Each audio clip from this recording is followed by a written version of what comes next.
Un saludo para todos, mi nombre es Juan Sebastián León. En esta ocasión tengo el placer de estar acompañado de el doctor, el abogado Guillermo Zapatier, quien es graduado de la Pontificia Universidad Católica del Ecuador. Además es candidato a máster en la Universidad de Valencia en criminología. Un saludo. ¿Cómo estás, Juan Sebastián? Qué gusto estar aquí.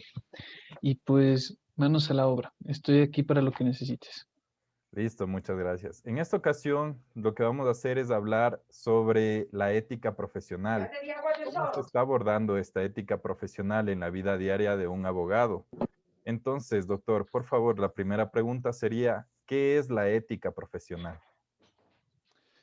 Pues bien, a ver. La ética profesional diría que realmente es el término que se conoce como deontología. Entonces, partiendo desde esa base, lo que estamos diciendo es que la ética es un conjunto de principios, de normas que nosotros estamos usando dentro de un marco social que consideramos que son aptos para mecanismos de desarrollo entre las relaciones personales. Estamos hablando de buenas costumbres de alguna u otra manera, pero también de buenas prácticas. También estamos hablando en un conjunto de quehaceres que socialmente hemos convenido son las correctas. Entonces, cuando hablamos de ética profesional o de ontología, nos referimos sobre todo al buen hacer profesional. Entonces, son aquellas reglas que nos permiten hacer las cosas bajo principios de honradez, bajo los principios de veracidad, bajo los principios de incluso de celeridad, que es parte de una buena ética, pero la idea fundamental es brindar un buen trabajo y brindar un trabajo equitativo entre todos los que estamos compitiendo en la misma carrera. Listo, hablando de esto mismo, de la carrera, ¿qué papel debería tener la moral en el ejercicio de la abogacía? Pues bien, la moral es un poco más interna, pero yo creería que incluso en el ejercicio deontológico, si tú puedes ver en las asociaciones o en los colegios de abogados, en los grupos o en los gremios en los que nosotros somos parte, tenemos lo que es lo que es el saber ético para poder trabajar y de estas normas que tenemos, estas conductas que se encuentran normadas, si nosotros incumplimos alguna de estas, puede ser caso de sanción sobre tu máxima de trabajo. Ahora, desde la moral, yo diría que es el gran referente que te permite trabajar a largo plazo, ¿sabes? O sea, desde un tema pragmático, diría que es aquello que te permite poder entregar verdad y poder entregar confianza y lealtad sobre tus clientes, pero también sobre tu competencia. No es lo mismo tener un enemigo que tener una competencia. Mañana puede que sea tu aliado. Eso pasa mucho en el ejercicio profesional. Pueda que ganes de manera honrada y de manera justa un caso y eso pueda ser valorado por tu contrincante y termine en algún caso más importante. Entonces yo creo que eso es a la larga. Porque cuando uno no, o sea, en esa misma pregunta tuya, ¿por qué deberíamos usar la moral cuando a veces pudiéramos saltarnos estas reglas y beneficiarnos?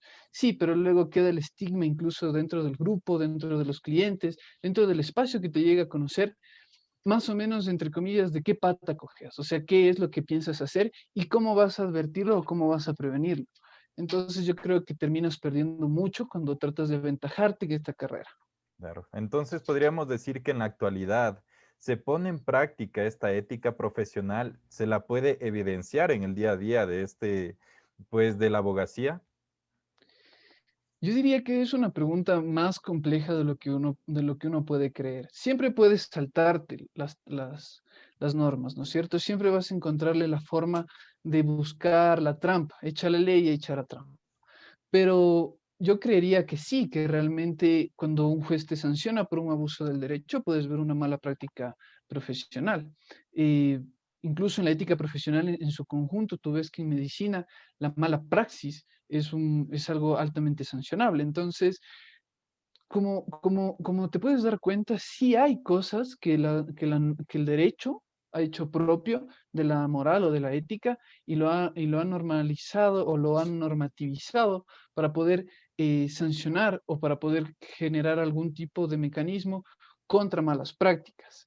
Sin embargo, como te digo, a la vez siempre vas a encontrar gente que a la misma va a salirse, entre comillas, con la suya hasta que los mecanismos legales lo puedan encontrar o los mecanismos jurisdiccionales. Por supuesto. Entonces, si es que podríamos definirlo en una sola palabra a la ética, ¿en cuál palabra sería? ¿En una sola o en una sola frase? Lo más corto posible. Yo lo diría realmente como la guía de los mejores saberes y prácticas. Esa sería la forma de hacerlo rápido. Entonces, me parece perfecto. En la actualidad, ¿a usted le parece que está ausente esto en la sociedad, que está ausente esta ética? ¿O en la actualidad sí podemos ver que la gente aún tiene su ética, sigue principios, sigue sus valores? O muchas veces uno escucha, ¿no? Por las noticias que los abogados no hacen bien sus labores o que intentan hacer cosas por donde no deberían. ¿Qué Sí, o opina? sea, ¿Está incluso ausente? tenemos el estigma de que somos la carrera de las ratas. Muchas veces se nos dice eso en el albur popular o en lo que piensa la generalidad, parte de los clichés. Eh, pero yo te pudiera decir que ahorita la ética es relativa. Ese es el problema, creería yo. Sería de a quién le preguntas, que eso realmente es la moral. La ética o lo demás sí es una máxima de generales y principios, y creería que está desigual. Yo creo que mucha gente ha decidido seguir una norma ética, ha decidido seguir de manera correcta, de alguna manera, sus prácticas profesionales, quizás por una formación completa. Pero vemos que hay desigualdad sobre la ética cuando tienes gente que no ha tenido acceso a una educación apropiada, no ha tenido los mismos mecanismos o privilegios que el resto de la población. Y entonces vemos que la ética se vuelve relativa. O también vemos gente que en espacios de poder muy grandes, muy altos, empiezan a torcer esta ética para poder decir que están haciendo una práctica, pero en el margen o al límite de la ley. Entonces, yo creería que dependerá mucho y sobre todo de lo que socialmente estamos haciendo. Un poco en esa pregunta tengo el corazón dividido, porque igual como estudiante de máster en criminología, hay una corriente que te dice en la criminología que gran parte de quien crea los crímenes es la sociedad. Entonces estamos hablando de que se llama subcultura o contracultura hacia las máximas éticas que están en constante movimiento y es casi orgánica esa interacción, ¿no? Listo, muy interesante. Muchas gracias por este aporte. Y como última pregunta, ¿qué sugeriría usted para mediar esta carencia muchas veces de valores y principios éticos? ¿Qué le aconsejaría a la sociedad? Bueno, dos cosas fundamentalmente. Bueno, diría tres. Una, buscar maestros y no profesores en los espacios que uno tenga, tanto en los académicos como en los profesionales, como en los personales. Uno puede tomar mucho de la mejor gente.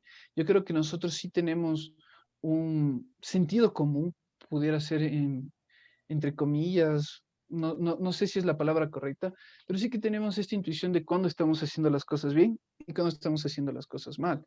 Indirecta o indirectamente sabemos cómo funciona un poco la ley y qué es aquello que es correcto y qué no. Segundo, y importante, tener cuenta que la deontología sí tiene efectos sobre la vida privada y pública del ejercicio profesional. Entonces, en ese mismo sentido, aprenderse sobre las normas, aprenderse sobre las reglas que siguen las guías de lo que es la verdadera ética profesional. Y en tercer lugar, lo que yo diría es hacer conciencia de sí mismo y también saber y no tener miedo al denunciar. Y como cuarto, para nivel social, es buscar mecanismos que de verdad persigan los temas de corrupción, los temas de mala práctica, que realmente tienen que ser igualitarios para todos.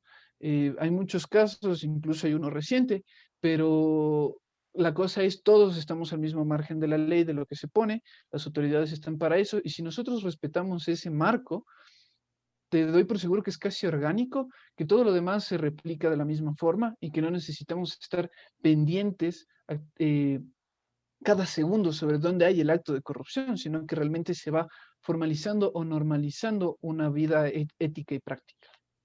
Listo. Muchísimas gracias, doctor, por su valioso tiempo. Ha sido un aporte inmenso para nosotros como estudiantes poder observar el punto de vista desde un profesional, alguien que ya está ejerciendo el derecho y saber a lo que en un futuro nos vamos a enfrentar. Le agradecemos mucho, doctor. Un saludo de parte de la Universidad Católica del Ecuador, Sede Ibarra. Muchísimas gracias. Un saludo a todos. Hasta luego.